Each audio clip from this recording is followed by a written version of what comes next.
Chapter 2. Monica. She Googled him, obviously. Julian Jessup was described by Wikipedia as a portrait painter who had enjoyed a flurry of notoriety in the 60s and 70s. He'd been a student of Lucian Freud at the Slade. The two of them had, so the rumors went, traded insults, and, the implication was, women, over the years. Lucian had the advantage of much greater fame, but Julian was younger by 17 years.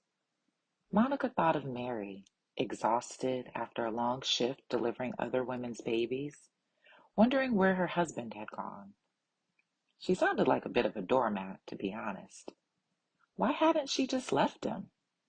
There were, she reminded herself, as she tried to do often, worse things than being single.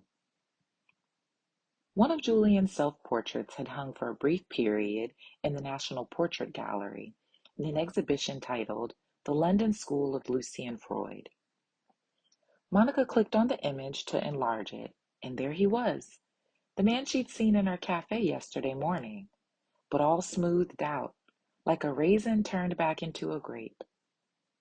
Julian Jessup, about 30 years old, slicked back blonde hair, razor-sharp cheekbones, slightly sneering mouth, and those penetrating blue eyes. When he'd looked at her yesterday, it had felt like he was rummaging around in her soul. A little disconcerting when you're trying to discuss the various merits of a blueberry muffin versus millionaire's shortbread. Monica checked her watch. 4:50 p.m. Benji, can you hold the shop for half an hour or so? She asked her barista. Barely pausing to wait for his nod in response, she pulled on her coat. Monica scanned the tables as she walked through the cafe, pausing to pick up a large crumb of red velvet cake from table 12. How had that been overlooked?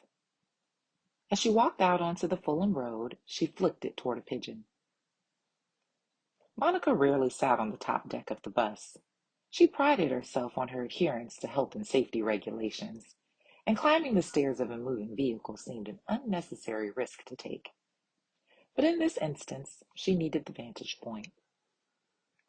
Monica watched the blue dot on Google Maps move slowly along the Fulham Road toward Chelsea Studios.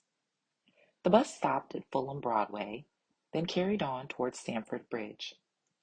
The huge modern mecca of the Chelsea Football Club loomed ahead, and there, in its shadow, and sandwiched improbably between the two separate entrances for the home and away fans, was a tiny, perfectly formed village of studio houses and cottages, behind an innocuous wall that Monica must have walked past hundreds of times. Grateful for once for the slow-moving traffic, Monica tried to work out which of the houses was Julian's. One stood slightly alone, and looked a little worse for wear, rather like Julian himself.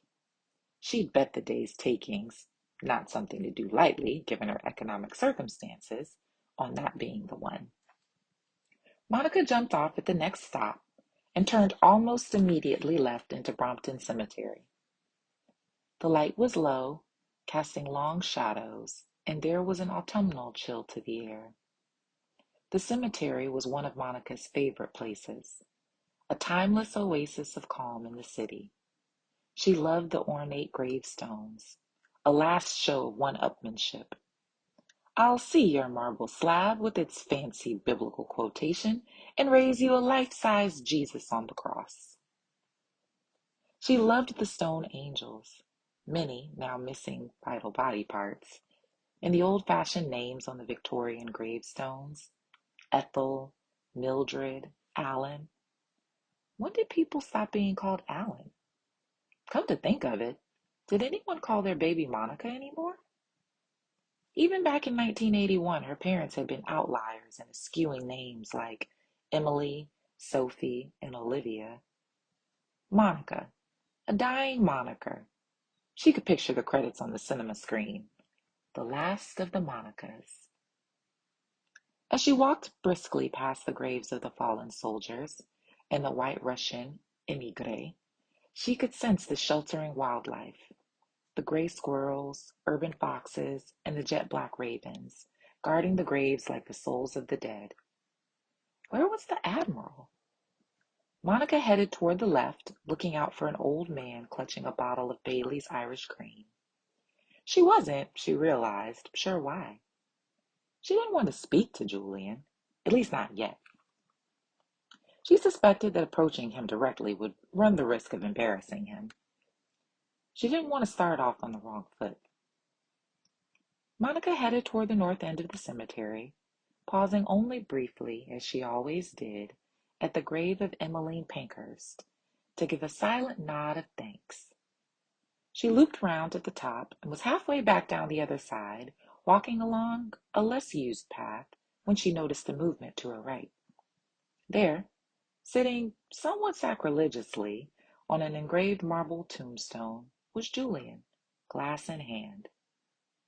Monica walked on past, keeping her head down so as not to catch his eye.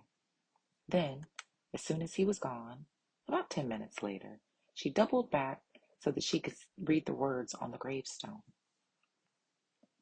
Admiral Angus Whitewater, of Pont Street, died June 5th, 1963, aged 74. Respected leader, beloved husband and father, and loyal friend. Also, Beatrice Whitewater, died August 7th, 1964, aged 69. She bristled at the fact that the Admiral got several glowing adjectives after his name, whereas his wife just got a date and a space for eternity under her husband's tombstone.